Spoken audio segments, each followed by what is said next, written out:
А искушения долго продолжались? Искушения были 2 месяца. Это такие были страшные искушения. Это вот, знаете, мне даже снилось...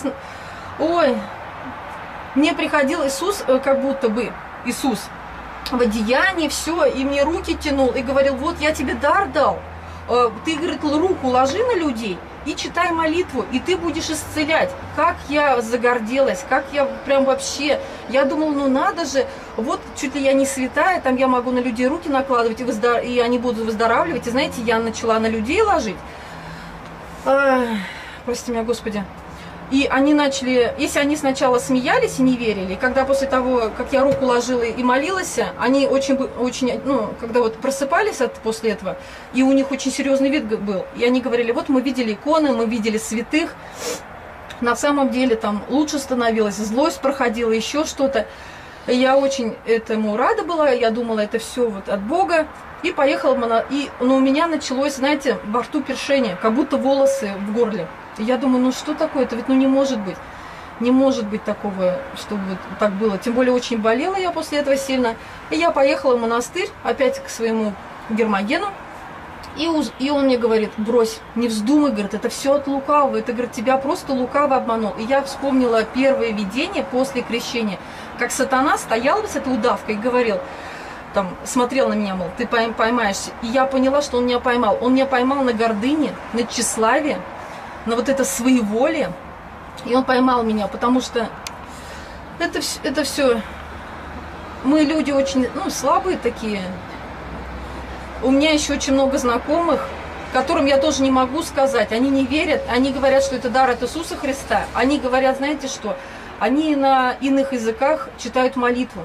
И вот именно что получилось как. Ко мне пришла знакомая, я положила на нее руку, и я забыла все молитвы. Меня как будто отрезало. Я «Отче наш», который вот даже вот ночью сплю и вот читала эту молитву раньше наизусть, да, вот от зубов отскакивала. Я ее даже забыла. И ночью мне приснился тоже такой здоровый мужчина в черном. Он смеялся надо мной. Такой, это не смеялся, это был такой хохот страшный. А я такая маленькая стою, его вот так держу и говорю, зачем ты меня обманул? И он такой смеется. И ноги сильно болели ночью, я не могла спать. И вот после этого, как я проснулась, думаю, нет, что-то не то, и поехала в монастырь, на что получила ответ, покаялась в этом. И вот сейчас только у меня сейчас вот этот вот, сколько уже, полгода прошло, и у меня только начал этот ком в горле проходить после всего этого.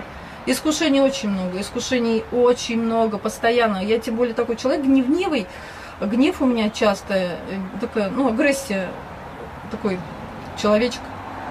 И вот я постоянно стараюсь себя как-то вот сдержать. Это, конечно, плохо получается. Но пробую.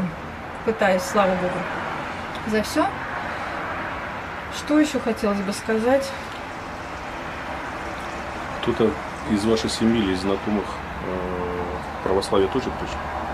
У меня очень много подружек пришло в православие, слава Богу. Тоже мусульманочки. У меня зять пришел в православие. У него тоже дедушка был мулла. Его 2 сестры уже давно пришли в православие, даже поют в храме. А он недавно покрестился, наверное, год назад. И он, знаете, он мне потом звонит и говорит, Гузель, я покрестился, я такой стал счастливый. Я не был никогда таким счастливым. Мне, когда крестили, было ощущение, что я Оскара получаю.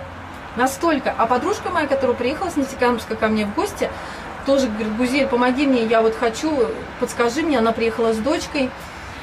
И мы ее крестили на 19 января, на крещение. После чего, кстати, мы вечером ехали и видели от храма, вот такая радуга была, столбом в одну сторону.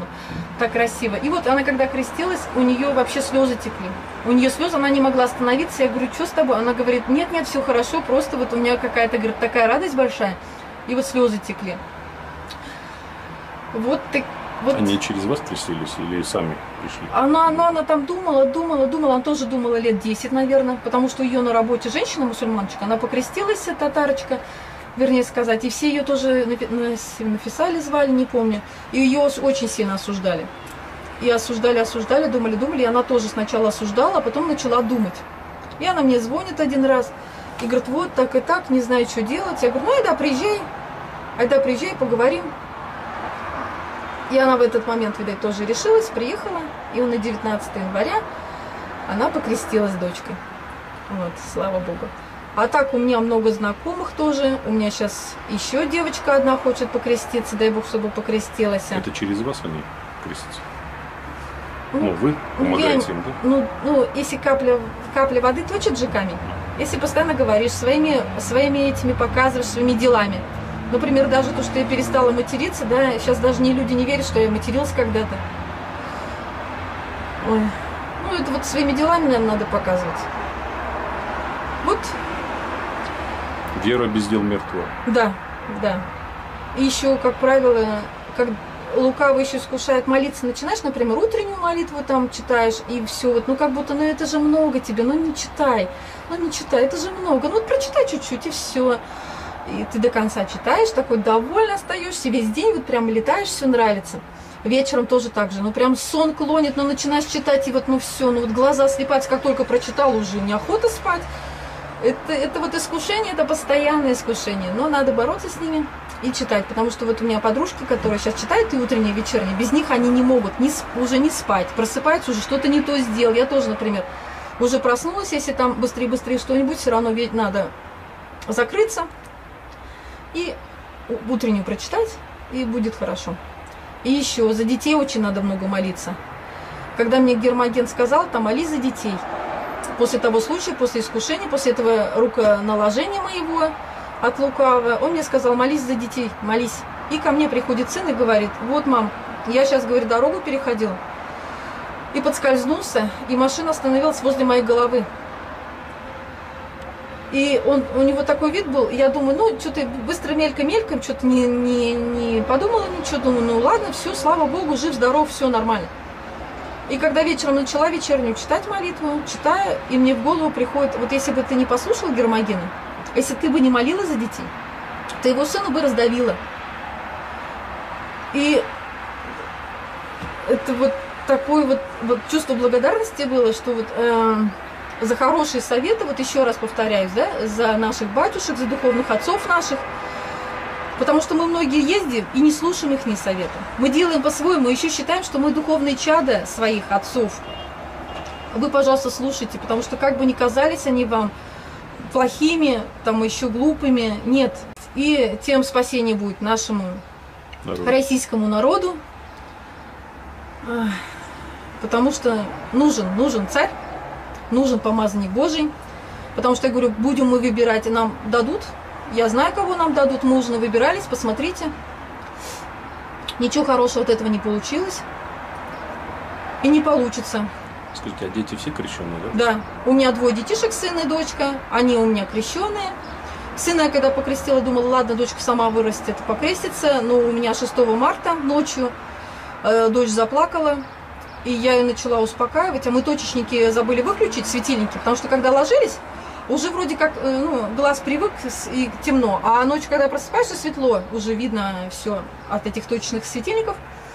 И у меня дочка заплакала, говорит, мама, мне приснилось, что я в больнице. Я ее глажу, говорю, тихо, доченька.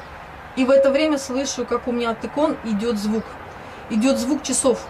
Я сначала не поняла, что именно оттуда. Я ищу по комнате, ищу откуда, думаю, откуда у меня муж тут спит, думаю, что это от него. Нет, у меня часов дома механических нет, и тем более такой звук был. Такой, он как будто вот обхватывал и улетал. И ощущение было, как будто мы бездарно тратим время, а его очень мало осталось. Его так мало осталось, что мы просто вот как будто сейчас вот время остановится, как будто какой-то гонг, вот, там дум, и все, и как будто время остановится для нас. Это было 3 часа 44 минуты. Даже не ровно, потому что если ровно, например, у соседей бы где-нибудь, потом я по соседям прошла и спросила, у вас есть такие часы? У вас есть там такие часы? Но я понимала, что нет таких часов, потому что когда я начала искать эти часы, это именно звук шел от икон, от 3 икон, которые я привезла с Иерусалима. Этот звук, он был вот такой охватывающий, он был плотный, он не был такой тик-так, он такой бум-бум. Очень красивый звук был. Кому говорила, конечно, мне это мало верит, но мне это и... Главное, я его слышала, я не спала, тем более в это время. Я после этого вообще до 7 утра спать не могла, ворочалась уже, и все. И на следующий буквально день я взяла дочь, побежала, ее покрестила, потому что настолько мало времени осталось. Это вот в то время, я так понимала. Сейчас уже год прошел, и я уже как-то немножко забываюсь. Мы же люди такие, нам же надо постоянно нас подталкивать, иначе у нас все хорошее забывается. И вот, так что у меня деточка крещеный, я крещеный, слава Богу. Супруг? Супруг нет, у меня супруг не крещеный, и получается, мы живем в блуде, опять в грехе. Но дай Бог, Бог его приведет, и мы покрестимся и повенчаемся, на что я очень надеюсь. Это моя мечта сейчас, самая большая тоже. Вот такие дела. За Христа готовы пострадать? Да. Все, Господи. Аминь. До свидания. Аминь.